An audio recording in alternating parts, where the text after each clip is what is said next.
This is Mike Lively from Northern Kentucky University, and this is the third part of building with primitives using 3ds Max in PaperVision 3D. Now, before we move on to Swift3D, I want to show you one more trick. And many times when we're working with 3D Max, we may get our parameters all messed up, and we want to revert back to the original defaults. And right here in File, there is a reset. And when you hit reset, it asks you, hey, do you want to save this? Do you really want to reset? Yes, and I've reset, and I've come back to the original parameters, and I can start drawing again. So, important to know. And now let's move on to Swift3D. Okay, we're in Swift3D right now, and I want to say this is a product that I've actually followed for years. And I really like some of the things it can do, and they're moving into the PaperVision area. And if they keep going, they're going to be a real winner. We're going to go ahead and bring in that 3ds Max colonnade that we created. So we can go to File, hit New from 3ds, and let's find my new colonnade. There it is. And there's my columns. And I'll go ahead and hit Control-A to select everything. And you can see down here in this window, I can actually click here to rotate my columns. And in this perspective, you can see there's no textures brought with it. And I'm going to go ahead and just grab some textures and start putting them on the columns.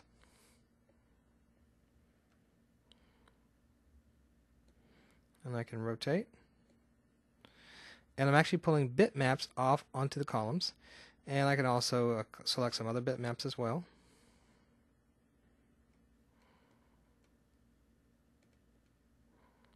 Here's a nice one for the base. And for the little torus, I can choose some more brick-like ones. Let's choose this.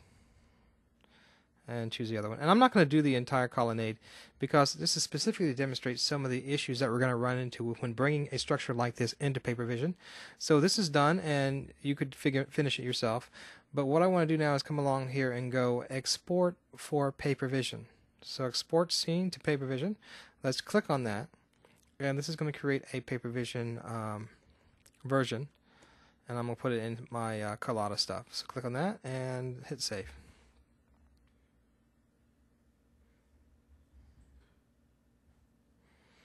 And now I'm actually going to go to my Collada stuff folder, and I'm going to open that folder up.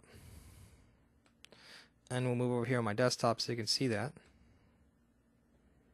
There's my Collada stuff. Let's click on that. And what I have right here is my folder, and you can see my new columns folder, and open that up. And there's quite a few things here, and I'm going to hit this thumbnail view so you can see the thumbnails. See, here are the textures. They were brought in with the Collada file. And here's the Collada file. And here, this Z Flash file, and we're going to go ahead and run that. And based on what's been created here, you can see also here's the org folder for the PaperVision and the com folder. This brings up Flash, and we're going to actually run this PaperVision project in Flash.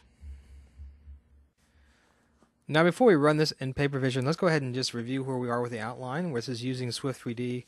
We already put the textures on, and we exported to PaperVision. We saw there was a Collada file. We're going to look at that in a moment, and we saw the material files, which are great. And I've actually built an Air Collada PaperVision 3D viewer, so we're actually going to use that viewer to view the Collada file.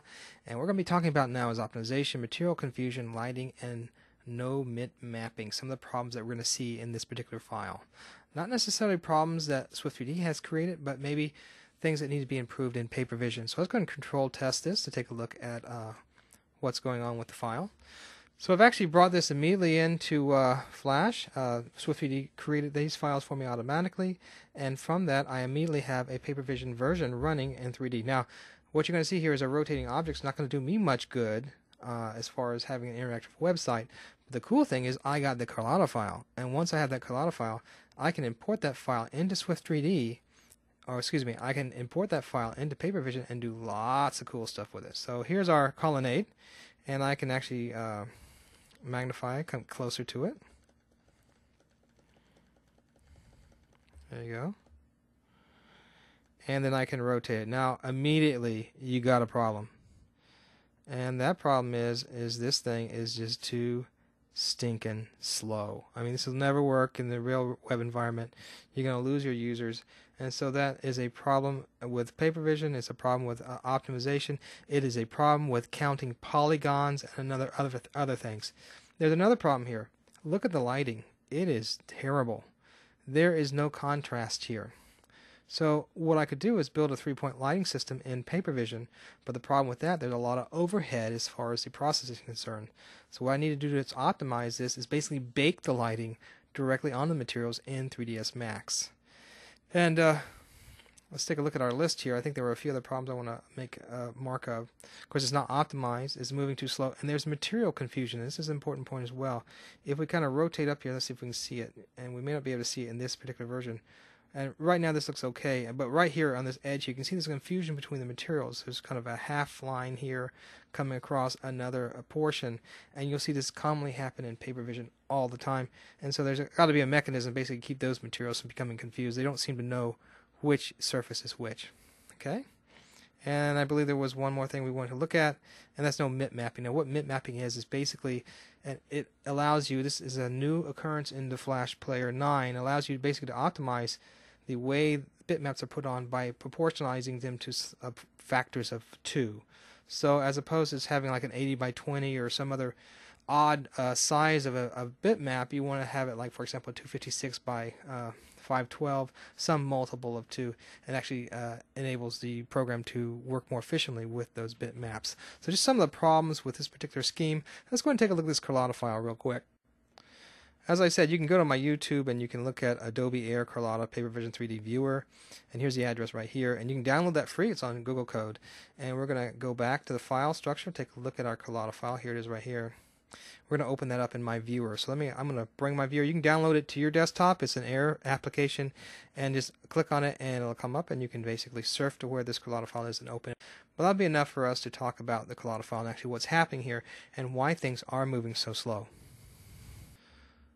So I have my Collada viewer open, so click on the Collada file, and we're going to go open that file, and we're going to surf to or navigate where that file is.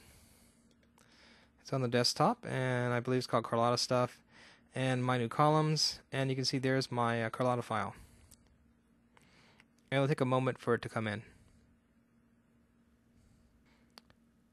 And here's my Collada file. It is an XML format, and I just love XML. I just eat it. And you can see here's our problem. Look at all of these numbers. And so what PaperVision does, it actually has two parts. It has a mathematical part where it's calculating all these processes in 3D space, and it has a projection part where it's projecting these parts, these calculations onto a flat 2D screen. And so that's about 2/3 of the work right there, and 1/3 basically is the mathematical calculations. So the more of these numbers you have in here, the more of these parameters and triangles you have, the more calculations it has to do, and the more it slows it down.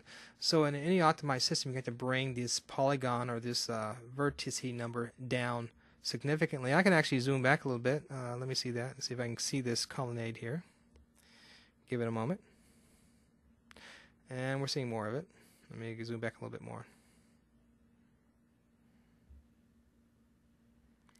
And there it is. I can actually expand this window this way and then that way and get the whole view. There we go. And you can see even this viewer is having difficulty working with this many polygons. This is actually a PaperVision rendering. And let me pause it for a second. There we go. And I can come along here and actually drag this a little bit and see the rotation of the system here. And you can see my bitmaps are there so as well. Coming in. And we can zoom in a little bit if we want to.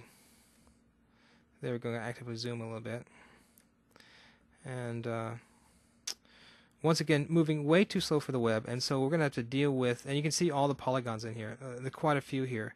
And we would not want to have that, and we're going to move that, make this actually live on the web. So in the coming tutorials, we're going to talk about how to optimize this type scenario and get this moving so we can actually have our 3D environment in Flash and Flex. So thanks a lot for listening, and I'll see you next time.